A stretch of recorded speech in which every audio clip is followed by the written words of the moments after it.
So this is it. So who am I? Just by looking on my shirt, I mean, first because of the pattern, second because it's ironed only in the front, you can tell I'm a software developer, and that's correct. I'm a software developer, but I entitle myself as remote freelance software gardener.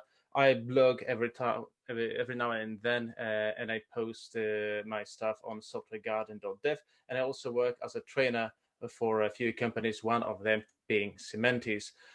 So yeah, the idea of this talk is basically what happened to me on my holiday, because I'm mainly program in Java, but sometimes I do stuff in Scala or Scala JS.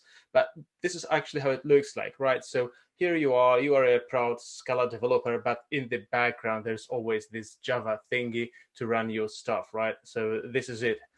Whether you like it or not, I think we cannot escape from that. So the idea for this talk is to get familiar about the changes that happen here in the background, nothing that changed in Scala itself or will be changing.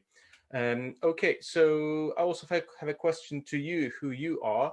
And of course, I guess we are not going with entire bios, but if you could please enter into the chat what version of JVM or JDK you're using in the production, that would help us a little bit to find out who we are, and possibly answer any questions. And if you have any questions as well, please enter them in the chat, so we'll answer them during the Q&A here or later in the spatial chat. Okay, and please remember, I might not be from Oracle, but still, this is my safe harbor statement, so don't trust strangers on the internet. They might be mistaken. So Java, what actually is now happening to Java? Because I assume, let's say that you're running still Java 8 in production, or you compiled to Java 8, and you might not be familiar what happened since then. So what happened is now Java is released every 6 months. So a big release, major version is released every 6 months, once in March. So in March, we're going to see Java 16. And then in September, we're going to see Java 17. And so the story goes, pretty much like Ubuntu or other stuff. Java now has a concept of preview features. A preview feature is something that is already shipped, kind of delivered in a major Java version, yet it requires special switches like dash dash enable dash preview, or so during compilation and during runtime. So you double check you're not shooting into your whatever part of your body. And the idea is that it's generally quite ready, but it still might change because of the feedback. So the usual routine is that features are undergoing 2 previews, because one would be not enough. It would basically mean only 3 months. And every now and then we happen to have LTS, which stands for long time support version. And actually, I'd like to repeat what Ron Pressler keeps saying, that LTS is actually not a technical term. It's a business term. It's like a promise about, that someone will be there to fix bugs for a given version, and so on and so on. Technically, LTS and non-LTS versions aren't different when they are released, right? So there's no like more features, or they are not more stable or whatever. So it's LTS, it's about support. But if your application, at least this is what happens in Java world, if your application can run on the latest major version, this is generally what you should be doing. You shouldn't be postponing this. But LTS is a kind of fallback if you can't do that due to whatever reason. So changes to the Java language we've seen over last few years. And there's some changes because we are not able to cover all of them in 30 minutes. So we have now private methods in interfaces since Java 9, which kind of makes them more and more similar to traits. And in Java 10, we have we have type inference for local variables. So you don't have to, in Java, you don't have to declare like the type of the variable. If it's a local variable, that is, it's not a field or Java parameter, method parameter or a return type, then the compiler may infer type for you. And this gets useful quite many times because actually the type system of the Java compiler is richer than the language, or permitted by the syntax of the language. Since Java 14, we have switch expressions, which kind of look similar to, for example, match or when in Kotlin, but they're not exactly the same. Nevertheless, this is like we now have not only switch instruction in Java, but also switch expression, so an expression that results or yields a value. Since Java 15, we have text blocks, which basically allow creating like a multi-line string returns. So we don't have to like add \n or whatever or read that from external file. We can now have multi-line text blocks directly in the source code, which is kind of useful, especially for the SQL people, or when we are testing, for example, various REST responses or whatever. Since Java 16, we are going to have, which should be like in a month and 3 days, I believe, we're going to see records in Java. Records being somewhat similar to case classes, but they are not exactly the same. And this is really, really a long shot. So please don't we can compare them, but they are nowhere near, I think. But basically, they are Java's way or Java's answer for immutable data carriers. So the records are going to be like a new data type, pretty much like enum was for Java 5, for example. And they're going to be immutable. By default, they're going to have equals, hash code, constructors, toString, and accessors, because they're not going to be Java beans sensu stricto. They're not going to have the getters. And since Java 16, also we're going to have the first implementation, I mean, after preview features of pattern matching with instance of. So it's still not working with switch expressions, and we still don't have any deconstruction or extracting variables out of objects. Nevertheless, now with instance of, we can save basically one line since Java 16, because we don't have to cast the type again after matching with instance of. And this, I don't know if it's going to be official or like a regular feature in Java 17. For now, in Java 16, we have sealed classes. Actually, this is for sealed classes and interfaces.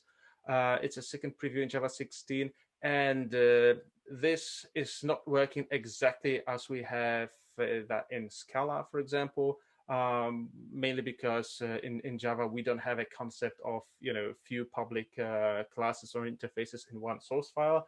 Nevertheless, we are able now to seal our inheritance tree to make sure that, for example, if we are like a library vendor, users don't sneak their implementations or extensions. And the changes to the JVM, and I hope this is what you came for this talk, that we have compact strings in Java 9. Well, actually, I am able to show you that in the source code. So let's go for a string, and in the string class we had this value, and until Java 8 this used to be an array of characters, and since Java 9 this is an array of bytes, which means that if we are, let's say, in the ASCII range, or if we speak like Western languages, we don't have to waste every second byte because of that. For example, my name could be written only with 5 bytes. So we don't need 10 bytes for that for UTF-16. And there's just one more extra field coder, and it says if it's Latin 1 or UTF-16 like in the past. So there is no change needed. You don't even need to recompile your code. You just run your code, and this means that, I mean, you will save by running such code. If you have a lot of Latin 1 strings, you will save half of your heap, basically, just by switching to Java 9, assuming you can do that, of course.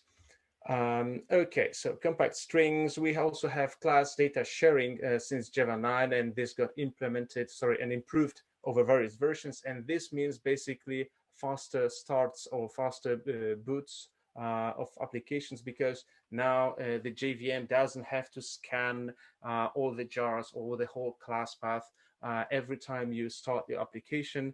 Now you can provide the result of this scanning. So, I mean, this is like a live for children, but we can do with that for a minute. So instead of doing this story with checking which class is in which jar and so on and so on, and this mapping, we can do it only once, dump the result to a file, and then when starting the JVM, we'll use that at this machine or at other machines, provided we didn't change our class path. Since Java 10, Java is more container aware, so to say. So, for example, it can spin up a proper number of threads in the background because of the number of the processors assigned. As far as I can tell, this was backported to Java 8, but first it was introduced in Java 10. Since Java 11, we also have Java Flight Recorder for masses, which is very nice, like production level and low overhead profiler. So if something is going wrong, possibly with the application, and you cannot replicate that like locally or in any pre-prod environment, and you'd like to profile your application, how it really behaves in the wild, you can use now Java Flight Recorder, which basically became like open source or freed. And we can gather like a result of the flight and then use it later, for example, Java Mission Control, to see what was happening to our application. We have new garbage collector, Epsilon GC, which is very interesting kind of garbage collector because it doesn't collect the garbage. I mean, it's very useful if you have like if you're sure your application won't, for example, consume all the available memory, or if you need that for benchmarking, then Epsilon GC might be quite handy. We have various improvements, not only in 12, but I think the most significant ones were available since or in Java 12. So there are various improvements to G1. G1 can now give the memory back to the operating system when it's not needed, or G1, since version 12, maybe got backported, I'm not sure, can abort very long collections if it's like a cache miss, basically speaking. So like it doesn't freeze your application for longer than needed. Now G1 can detect such situations. And we have also now, because this Java Flight Recorder was basically like offline, an offline thingy. So we had to record this file, download this file, and then analyze this file. Since it's Java 14, we can consume these events like in a near real time. So JFR can send these events and we can consume them, and based on that, react or do something, whatever it's needed. We have also helpful null pointer exceptions. So instead of just having Java lang null pointer exception, of course, I know in Scala you never observe null pointer exceptions because you have a proper option and it's not like optional, which is not a monad and blah, blah, blah, yada, yada, yada. Nevertheless, sometimes NPEs happen, right? So since Java 14, there was an option to be enabled, and since Java 15, it's enabled by default. So whenever you try to consume something and that something happens to throw an NPE, you will find precise information where it happened and why it happened. It won't tell you like who created the NPE or who like introduced it, but nevertheless, it would tell you exactly in which line it happened. And not only that, but also like for which method call and so on, because we could, for example, could have a few method calls in a single line, and then it was problematic to find out in this one line chain which call caused the null pointer exception. Now it's no more the case. And I think maybe the coolest change among all of these is the ZGC and Shenandoah, which are low pause garbage collectors, and they got introduced officially in Java 15. They at least Shenandoah got backported to Java Java 11 and maybe even 8, but I'm not sure if these are like proper, like the latest versions, just as in Java 15. And they still receive more and more features in the new Java versions and versions to come. Basically, if you don't care about general throughput as much as you care about having really short stop-the-world pauses, I mean, you should really take a look at one of these, ZGC coming from Oracle and Shenandoah coming from Red Hat. And in Java 16, we're going to have elastic metaspace. For example, if it's discovered that the metaspace is going to be like needlessly big in the future, again, Java will give this memory back to the operating system as one of the one of the features. So there are more changes to Java in general, and sometimes they are difficult to classify whether there are changes to the language itself or changes to the underlying runtime. Sometimes there are changes just to the ecosystem or GDK. So as you may know, and you probably know, we have modules since Java 9 coming from Project Jigsaw. This caused like this pesky warning we see many times, like illegal access occurred because someone was trying to do, so basically reflection or trying to get, yeah, as the name says, illegal access to some internals of classes they shouldn't be, or objects they shouldn't be using. And this, what happened in Java 9 and 10, because of the Project Jigsaw, many modules, or 6 to be precise, got excluded to dependencies which were disabled by default but still available. But since Java 11, except Corva, they are all externalized. So now if you need, for example, I don't know, JAX-B or something like this, you need to add a dependency to SBT, Maven, Gradle, or whatever you happen to use. And they also, when it comes to mindset, maybe the biggest change is this, that finally Java, once it's identified that something is nothing more but a ball and chains, then it gets removed basically. So until Java 8, at least in theory, Java was backward compatible. Of course, not in all cases, but in like a majority of time, you could be pretty sure that if you wrote something in Java 1 or 2, it will run up to Java 8. But however, if you are using, for example, these modules which got removed, or making some other calls, now it might happen that your program won't run in for example, Java 9. One of the greatest examples is that various methods are removed from SunDisk and Safe. What I personally like is this. I think there is a slight shift, an ongoing shift toward immutability. In Java, one of the examples is immutable collections. Of course, in Java, we don't have immutable collections by type, so we are not able to tell by the class or interface that the collection is immutable. We just get like a runtime exception, which is quite unfortunate, but I don't think it's going to change. Nevertheless, now we have, like, for example, list of or set of methods which allow us to create easily immutable collections. We have also unified logging, so just one X or -X log, and then we can log whatever we want to. I mean, there's no special logging syntax anymore for garbage collector or for jitters, for jitting or whatever. Like, everything is logged, or the definition of logging is done using a single and unified format. And also we have JShell. Finally, Java has a repo. We can also run now programs without compiling them, provided they're in a single source file, roughly speaking, and so on and so on. Of course, there are also, like, let's say, negative changes to the garbage collectors, and negatives in the sense that something is not only added but also removed. So, for example, since Java 14, we don't have any more concurrent mark sweep. So what will come to in the future to Java?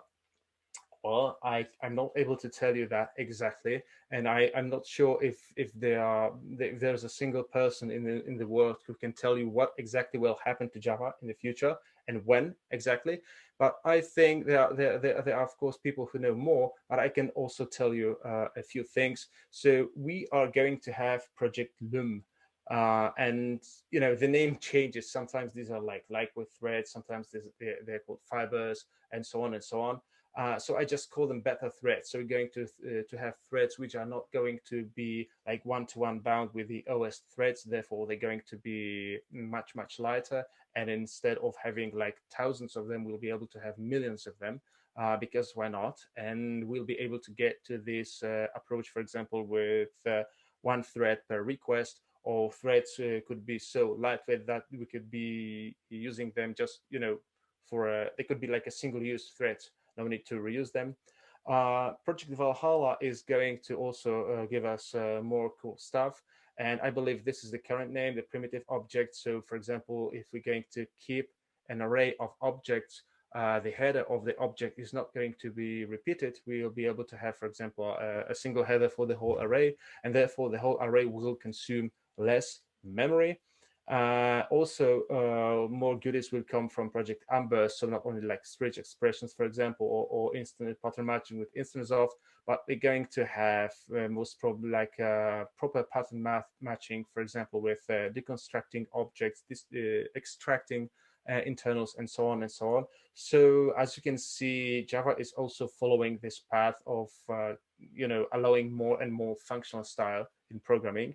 And Project Panama is going to turn Java to be like more native aware and more foreign friendly. So I think this is especially important for the people who still need to run various libraries or frameworks which cannot be updated after Java 8 or actually after Java 9 came live, because they need to use stuff which got deprecated or removed from SanDisk Unsafe. So Project Panama actually is about to replace that. So we're going to have like more native features of our operating systems, like foreign memory access and so on and so on.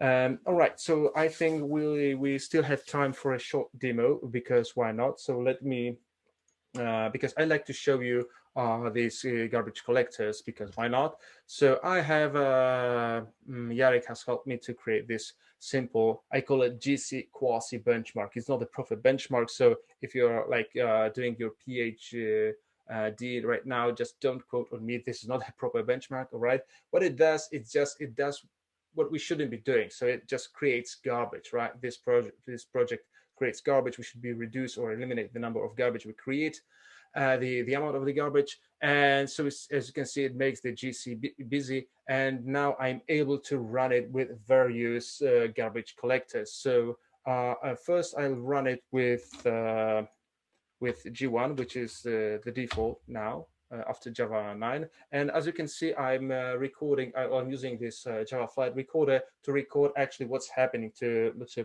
with my application. I'm recording this to this g1.jfr file. And yeah, I mean, the whole execution of this program took like 14 and a quarter of the second. This is like a, basically speaking, like a wall clock time.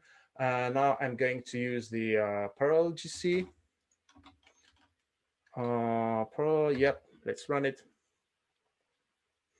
Yeah, as you can see, it's a parallel garbage collector.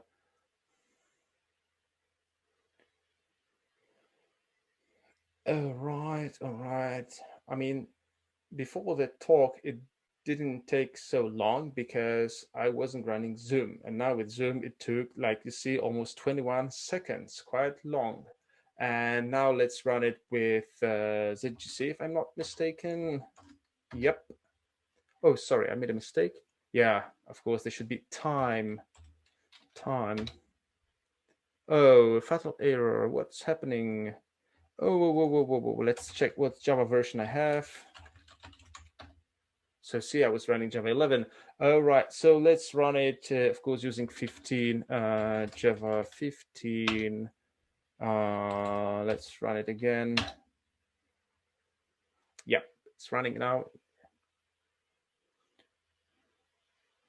And as you can see, it took like 7 seconds, a bit more. And now let's run it with Shenandoah. Okay, and yeah, like almost 6 seconds. And now I need to go back, I think, for Java 11, because I'd like to run this concurrent mark sweep, right? Just, to compare the numbers.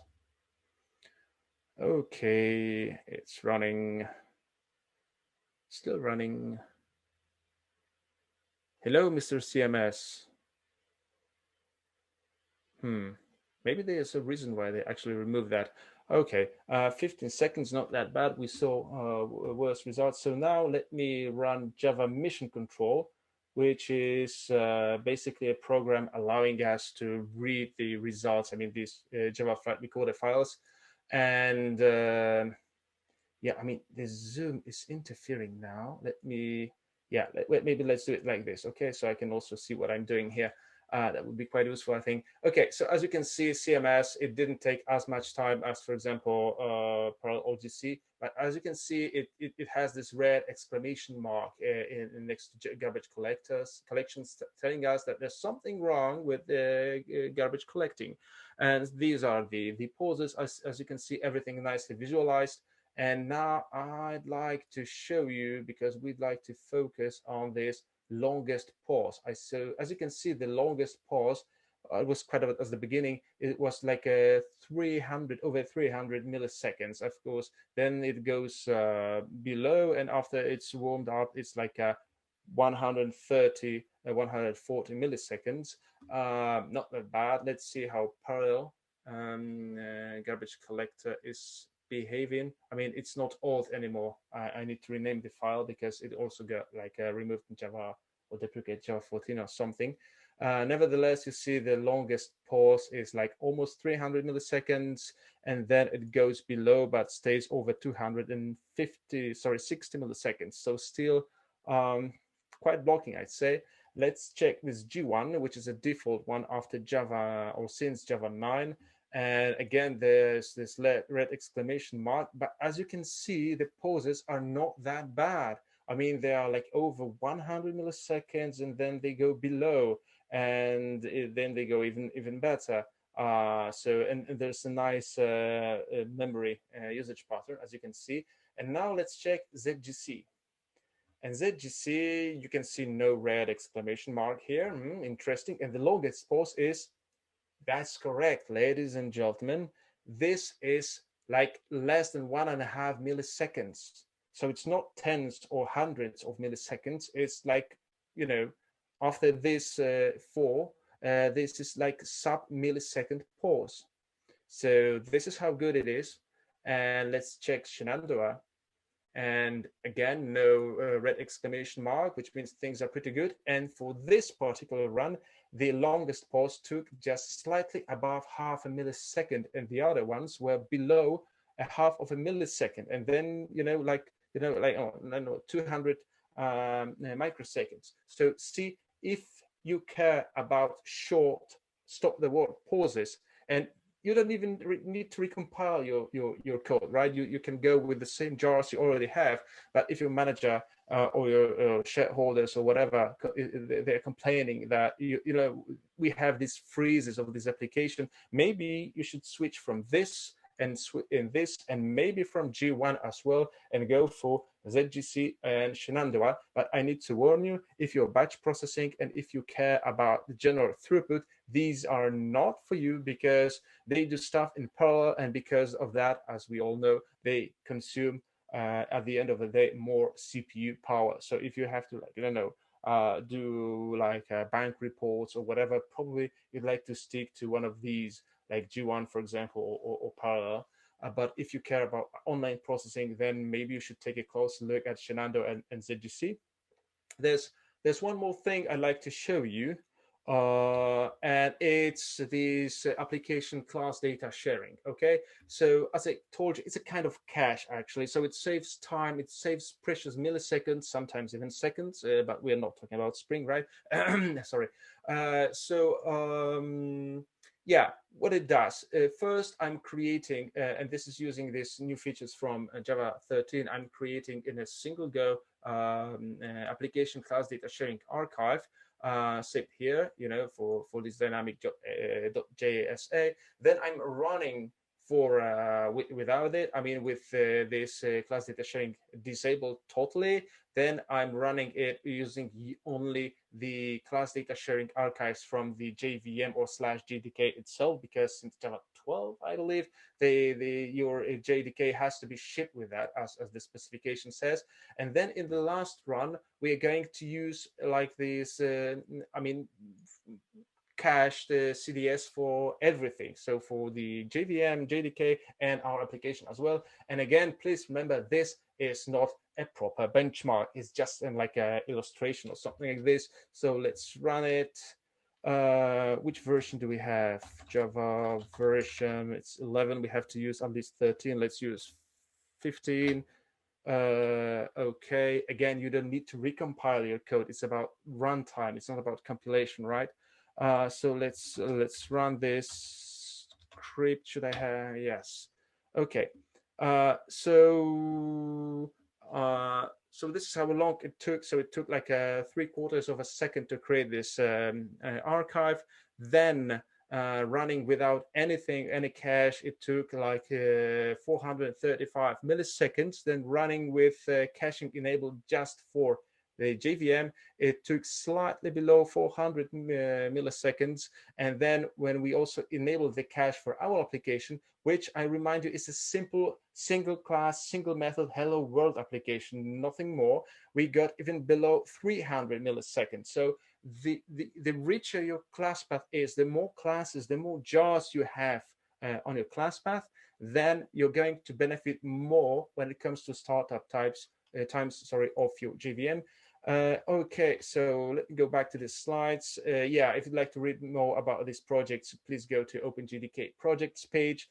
If you want to know more about these previous versions of Java or how they run and so on, pretty much for every version, I do like a deep dive, like 2 or 2.5 hours. You can see all these talks recorded and available for free on YouTube on my page.